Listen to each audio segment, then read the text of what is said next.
All right, let's talk about it. Travis Kelce, one of the greatest tight ends of all time, signed a new deal before the 2024 season that made him the highest-paid player at his position. But after a season where his numbers took a serious hit, the big question is, did the Chiefs make the right decision by paying him that much? Let's break it down.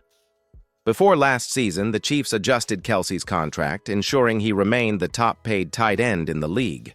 And at first glance, it made sense. For years, he's been Patrick Mahomes' most reliable weapon, a leader on and off the field, and a future Hall of Famer.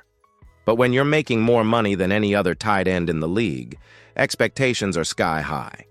Just look at some of the other top tight ends.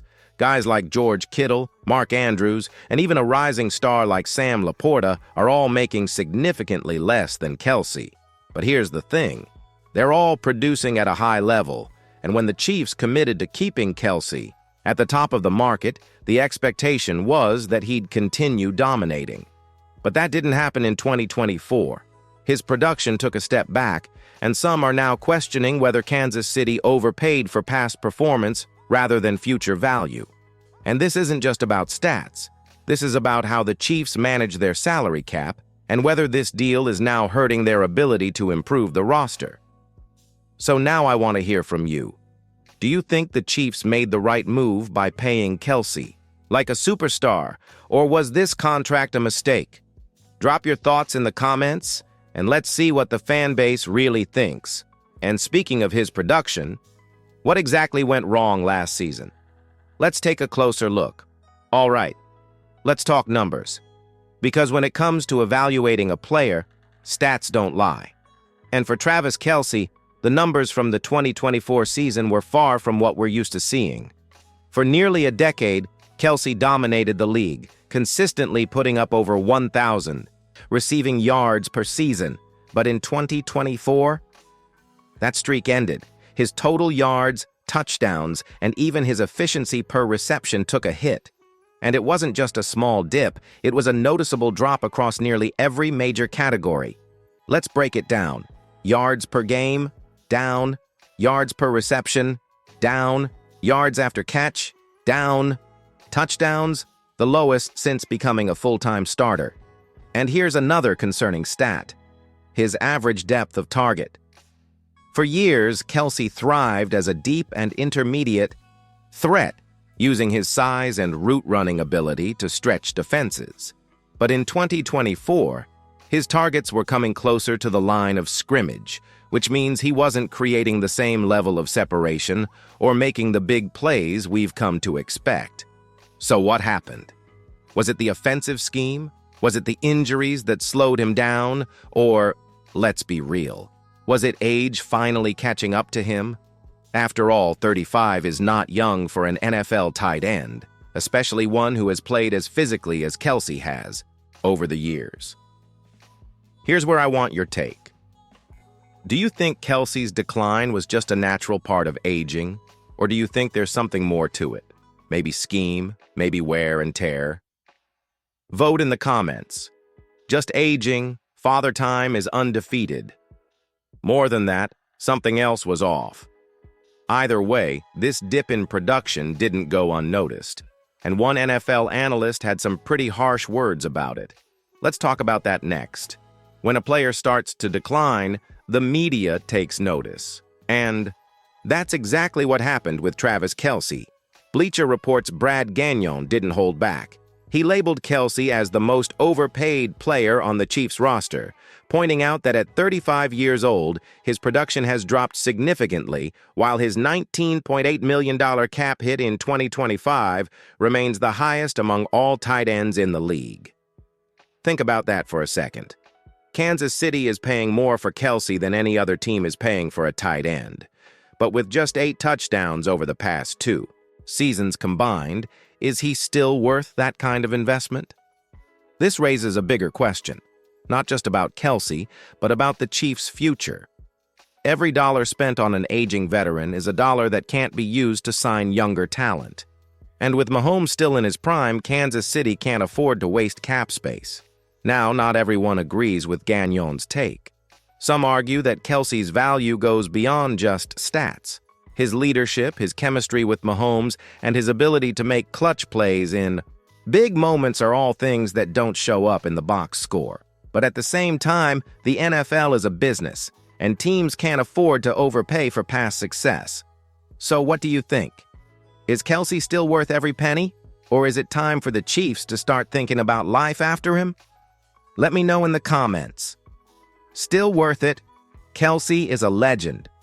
Overpaid? It's time to plan for the future. One thing is for sure.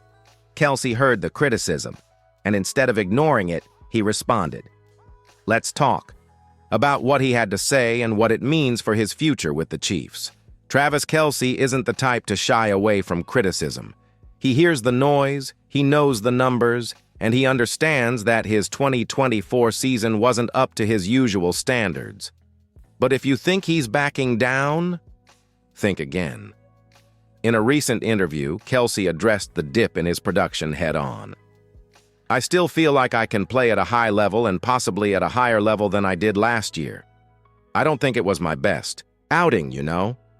I think I let my guys down in a lot more moments than I helped them. That's classic Kelce, accountable, competitive, and hungry to prove people wrong. But words are one thing. The real question is, can he actually bounce back? Let's look at history. Plenty of great players have had a down year only to come back stronger. Tony Gonzalez, another legendary tight end, played at a high level into his late 30s. Even guys like Jerry Rice and Larry Fitzgerald managed to reinvent their games as they got older. Could Kelce do the same?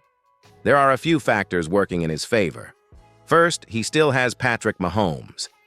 Their chemistry is unmatched, and if there's anyone who can maximize what Kelce has left in the tank, it's number 15. Second, Andy Reid isn't going anywhere. Reid has always been great at adapting his offense, and he might tweak things to keep Kelce effective, even as he slows down. But let's be real. Age is undefeated. Kelce will be 36 by the end of next season, and no matter how great he is, his body won't recover like it used to. Can he adjust his game to stay productive? Or will 2025 be another step toward the end? So, what do you think? Does Kelce have one more dominant season in him, or are we watching the final stretch of his Hall of Fame career? Drop your take in the comments, and let's hear it. Now, this all leads to one big question. Are we witnessing Kelce's redemption story or the beginning of the end? Let's break it down. So here we are. Satay, future of one of the greatest tight ends in NFL history hangs in the balance. Is this the start of his comeback story, or are we watching the final chapter unfold? There are two ways this could go. Scenario 1. Kelce uses all the criticism as fuel, comes back stronger, and proves the doubters wrong, just like he's done so many times before. Maybe he refines his game, finds new ways to win matchups, and puts together one last elite season alongside Patrick Mahomes. Scenario 2. The decline. Continues. The speed, the separation, the yards after catch, it all keeps trending in the wrong direction. Maybe he still has flashes of brilliance, but the consistency just isn't there anymore. If that happens, 2025 could be his last real shot at a championship run. But here's the thing. Whether it's redemption or farewell, Kelce's legacy is already set in stone. No matter what happens next, he'll go down as one of the greatest to ever play the game. The question is, how will this story end? Now, it's your turn. How do you see this playing out? Will Kelce silence the critics, or are we witnessing the beginning of the end? Let me know in the comments. Comeback season. Kelce isn't done yet. Time's running out. This is the final stretch. And don't forget, if you want to stay locked in on everything happening with the Chiefs, hit that subscribe button and join us here on Total Chiefs. We've got a long season ahead, and this is just the beginning.